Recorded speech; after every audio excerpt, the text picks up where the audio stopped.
and started to draw his gun, and Dad put his shotgun in his face and said, "Drop to your knees, Clive, or I'm going to blow your head off." Clive didn't move. Clive just stood still, and Dad repeated the same comment and thought, oh yeah, the intel's right. This Clive's just going to be a bit of a mongrel. I'm going to have to deal with him. And his next move was he was just going to hit him with the butt of his shotgun and take him down. I'm Andrew Rule, this is Life and Crimes. This is the second episode of the remarkable story of Peter Norris, who's just published his book, The Bank Robber's Boy, which I find very striking.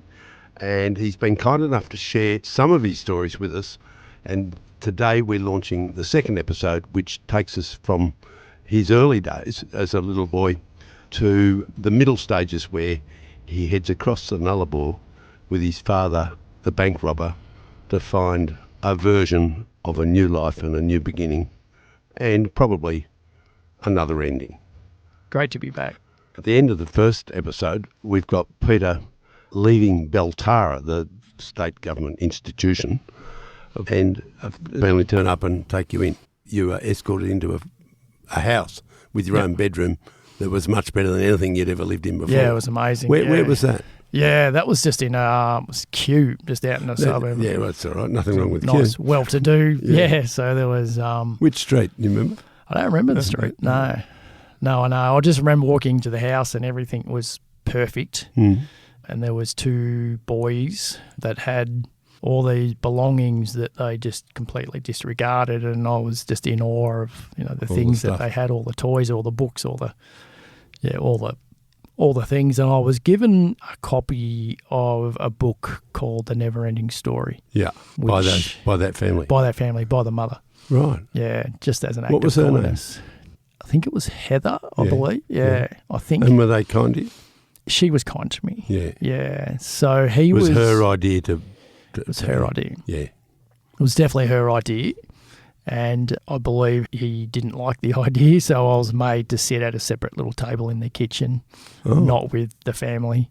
And when their children got ice cream, I sat there kind of with the expectation I might get some, and I remember him just shaking his head saying he doesn't get any. So you're kidding. So just treated me a little bit different. That would seem, again, sort of oddly, you'd think even someone who didn't agree with his wife's decision, etc., wouldn't do that to a kid. Yeah. It seems... it seemed a little cruel, but I just remember... Perverse. Yeah, it was. And then this really unfolded, but it was only a couple of days after that we went to a shopping centre and he was taking the kids to a movie, which again I was excluded from. And we're just walking through a shopping centre and I saw this man in the distance, and just the way that he walked, I walk with this, I've never ridden on, but I have this little bow-legged walk. Yeah. And my dad had the exact same walk. Right. And I saw this man walking away, not towards me, away from me. And I just freaked out and started running towards this man. I said, that's my dad. And the family, this foster father of mine, basically just grabbed me by the collar and dragged me outside and said, you're embarrassing us, you're an idiot. It can't be your father, he's incarcerated. He's in prison. Yeah. And I couldn't be any surer that was him. Yeah. And went to bed that night and I had a bedroom to myself. There was a tap on my window. Can't even recall what time it was, and went to the window and looked down because I was one floor up. And there was Dad standing there in the same clothes that I'd seen that man in at the shopping centre. So he found me, so he was looking for me. I got no idea how he knew where I was. He was in the right suburb. But he was in the right suburb. Pretty good at it. Knew a few things. Yeah, so I jumped down out of that glass. Dad caught me and a quick hug, and he just whispered, we need to go. And he just took you? Just took me, yeah. And you just vanished from that place? Never saw them again? Never saw them again. How long were you at Heather's? I would have been there for, I reckon, about 7 weeks, I believe. Yeah, so, right. Not long. So it was really her way of doing something for sort of a lost kid. Yeah. Yeah, temporary a temporary thing, not really a fostering. No, exactly, yeah. And it was then that, Dad decided it was too hot to stay in Victoria, so we decided to make our way across the Nullarbor. So it was at that time. Right. So this is now, you're probably 12-ish, nearly? Still 11. Yeah, 11. yeah, not quite 12. Yep. Your probably dad, 11. as you put it, your dad got a car. Got a car. He found a Valiant unattended somewhere. Yes, he did, yep. And that was no problem to him to wire it up. No. Where did you leave from? You remember any of that detail? We're in the city, actually, right in the city. And I remember being in a cafe. I can't remember the name of the cafe, but I think the other thing that I make really clear in my book, in my story, is just these little moments of kindness. And some of them are really fleeting. Yep. But this was one of them where this waitress, like your dad said to me, I'm going to have to leave you here on your own. Now, he was clearly going off to steal this Valiant. Oh, right. So he said, I'll leave you here. And this waitress comes over and she said, would you want to order? You'd like something to eat? And I said, I didn't have any money.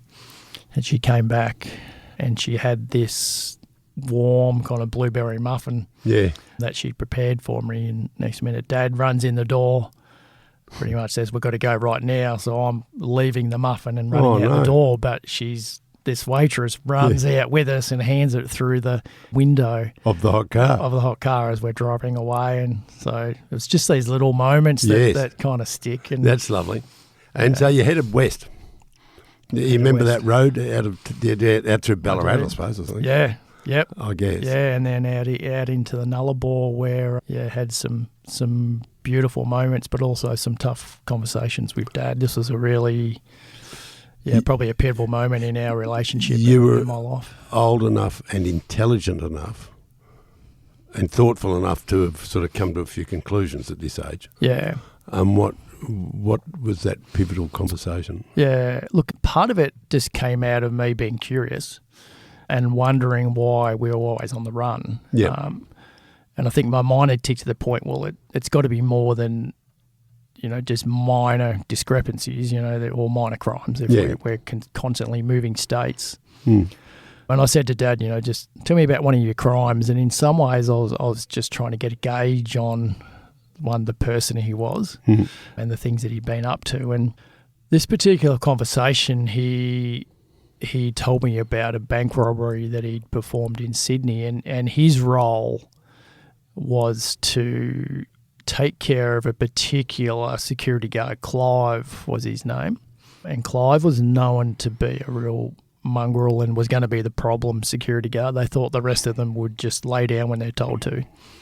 But the feeling was that Clive was going to be a problem, and Dad was given the job in his crew to take care of Clive. And so Dad just tells it as they walked into the bank, balaclavas and shotgun, as expected. The other two security guards, I believe, straight down on their knees, put their guns aside. Clive, as expected, refused to do so. Right.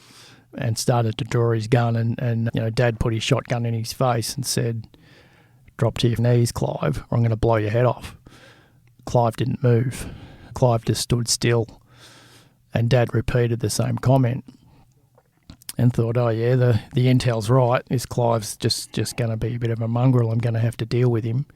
And his next move was he was just going to hit him with the butt of his shotgun and, take him down. But then he noticed that Clive's eyes were kind of rolling into the back of his head, and then Clive pissed himself. Yeah. And then it was that point that he kind of flicked his hand across and hit me on the shoulder in a kind of a jokingly way. When he's telling you this story. When he's telling me this story. And he said, and Clive wasn't so bloody tough after all, and had a bit of a laugh. Yeah. And, that was a really pivotal moment in our relationship, because I just couldn't laugh. I didn't see anything funny about it. Yeah. In fact, all I felt was just this dread in the pit of my stomach, and thinking and I was quite a deep thinker even at 11, that this is a man who's pissed himself in front of his peers. Yes. And also has a family to go home to. Yep. And the lasting implications of that experience for him and his family could have went on for years or for life. Of course. And here's Dad laughing about it. And that was a moment of insight yeah. by a half-grown boy into the realities of what his father was and wasn't. Yeah, and I'd seen enough. I think I'd seen enough by 11. I'd well and truly seen enough by 11 and experienced, my own horrors at that age to know that that's not what I wanted for myself. I wanted far better. So this was a point where there was a realisation that I loved Dad and I would do anything to spend another day with him, but I would now do anything that I could to not become him. You go to Perth, and this is the start of the rest of your life in some ways, right? Yep. But you go to Perth, you live in a house in Perth, and with some criminals. Dad does the best he can. What happened in Perth? Yeah, so Dad says, look, I'm on the run. I can't earn any money. You're going to have to get a job. I went, yep, no worries. There was always a no worries. By this time, I'd kind of managed to deal with stress quite well as well. Things just didn't worry me. Yeah. So, yeah, that's okay. What do we have to do? So we walked into the local Kmart in Port Hedland we were at now. We'd made our way up north. The underworld, as they used to call it up there. Yeah, exactly right. So the two people that we were sharing a house with were saying they were hiding away from something. So, and Dad got the store manager and told them that I was 15, despite being only 11. Again, with his charisma, said, oh, yeah, his birth certificate's packed away and some things. We've just moved across from the east. I'll bring that in as soon as I can. And I was given a job.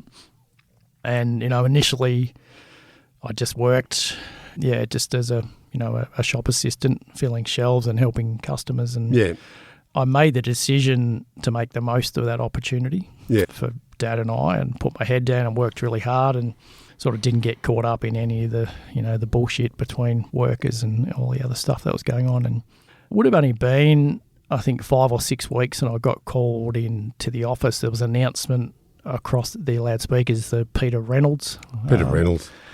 Yep, to come into the manager's office, Warren's office.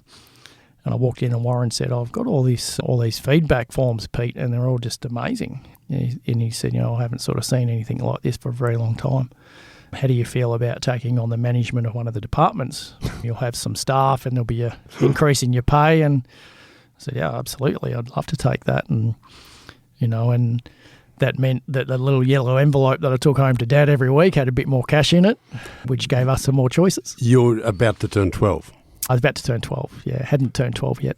This is interesting, and we're not interrupting the story too much, but when you think about children at children's court, I saw some the other day, they've clearly got whiskers and they're driving there, some of them. Yeah. And you as a 12-year-old were offered your own department to run. Were you really a little child, or were you a self-sufficient, independent thinker?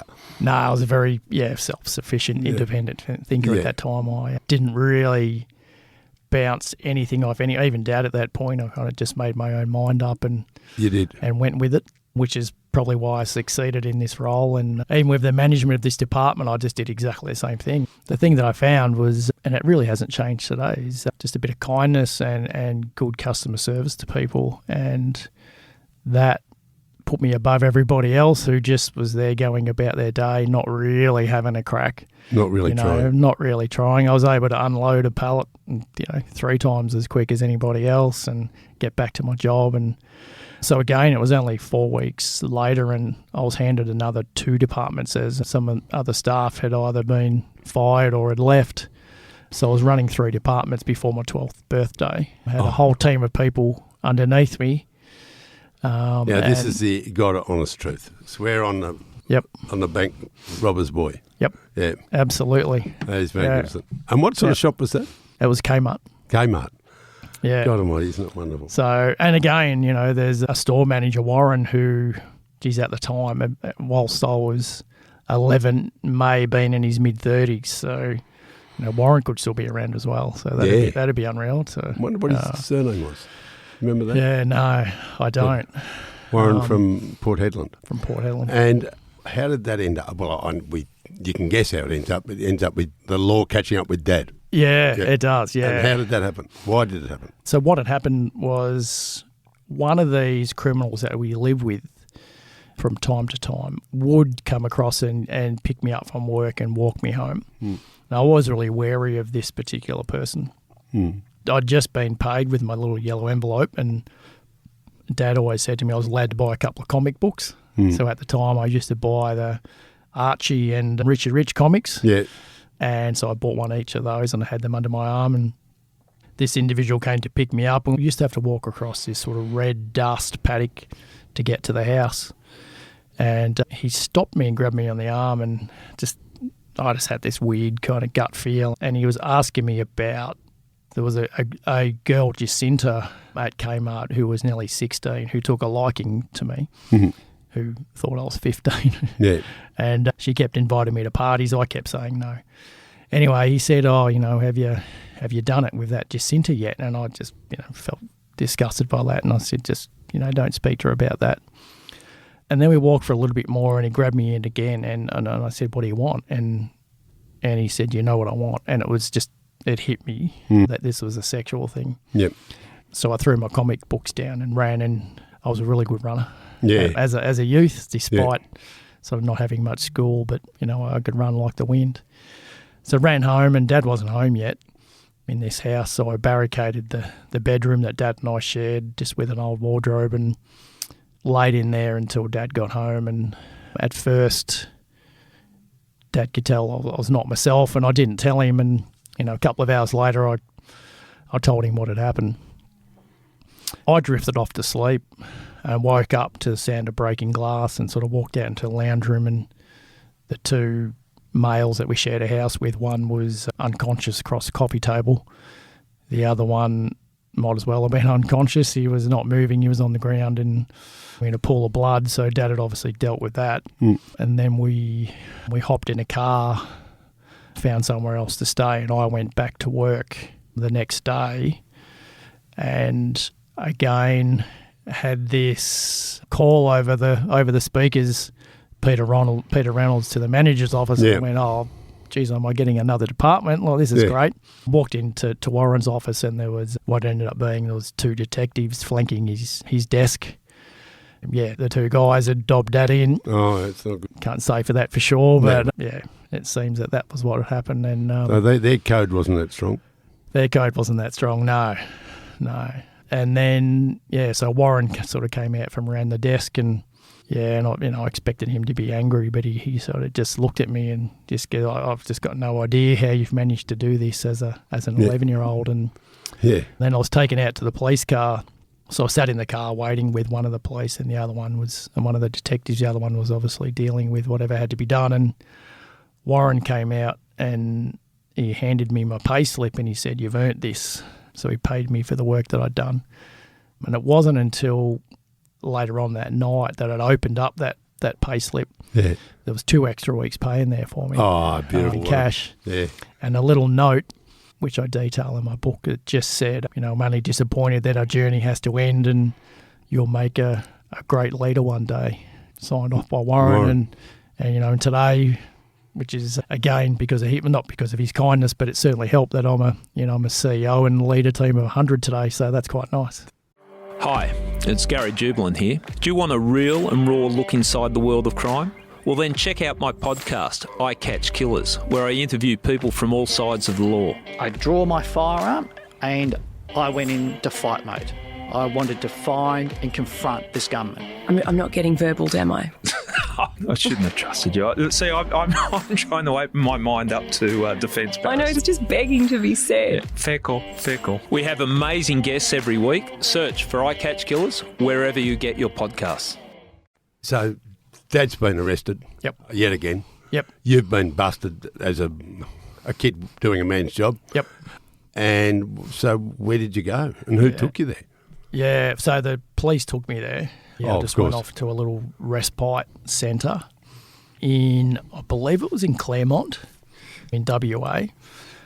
And by this time I was I'd already started probably earlier, to get this feeling that I didn't want adults to make choices for me anymore. Yep. Even as a state ward of the Victorian government, the choices they made on my behalf ended up as poor experiences.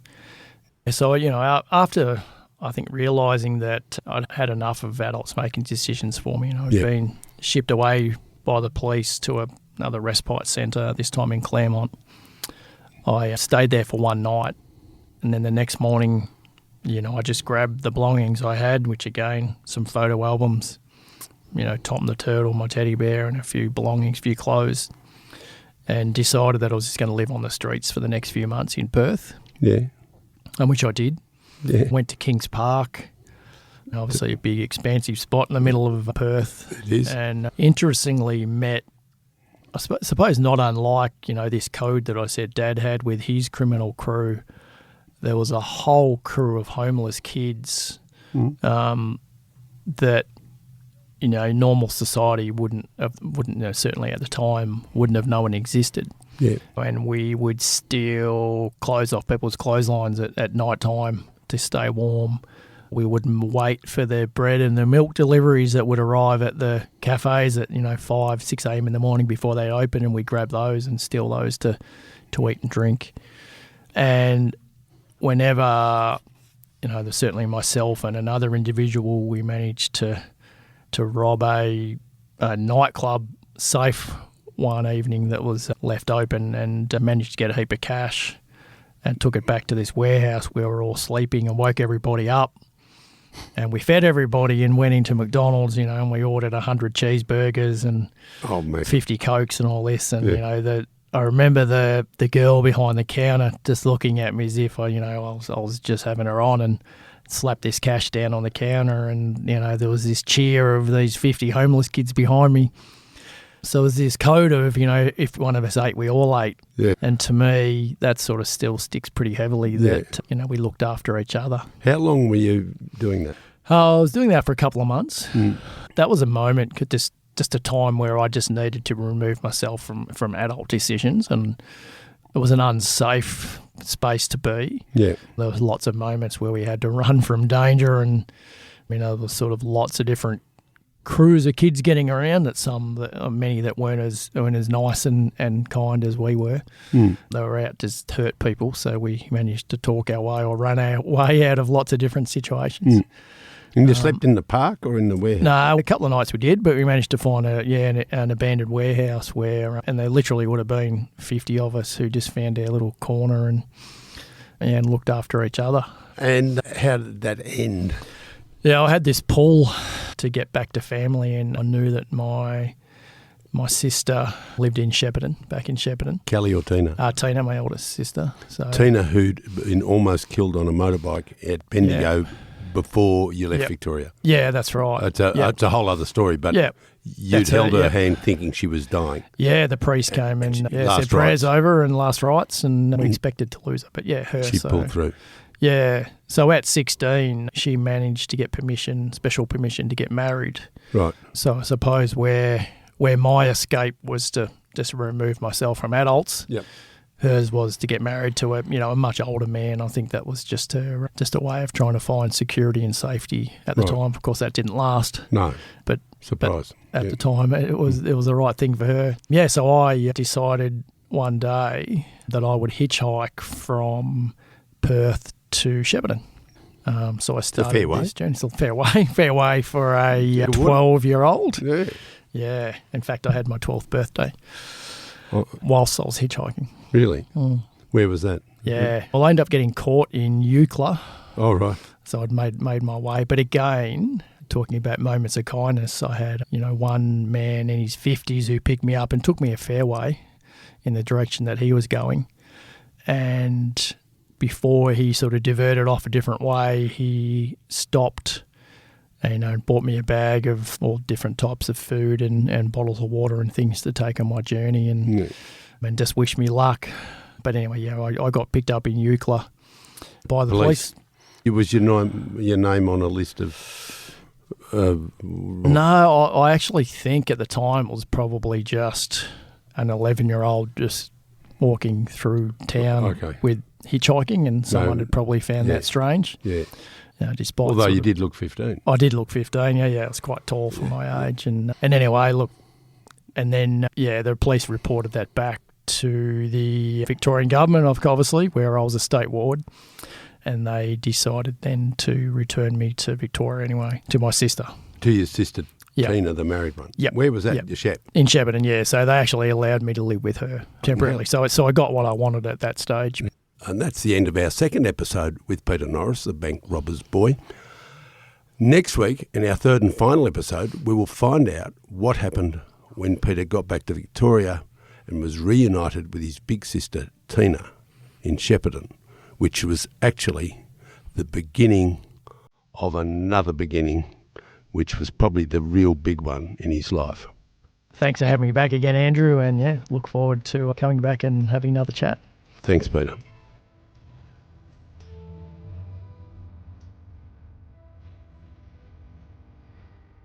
Thanks for listening. Life and Crimes is a Sunday Herald Sun production for True Crime Australia. Our producer is Jonty Burton. For my columns, features and more, go to heraldsun.com.au/Andrew Rule, one word. For advertising inquiries, go to newspodcasts@news.com.au.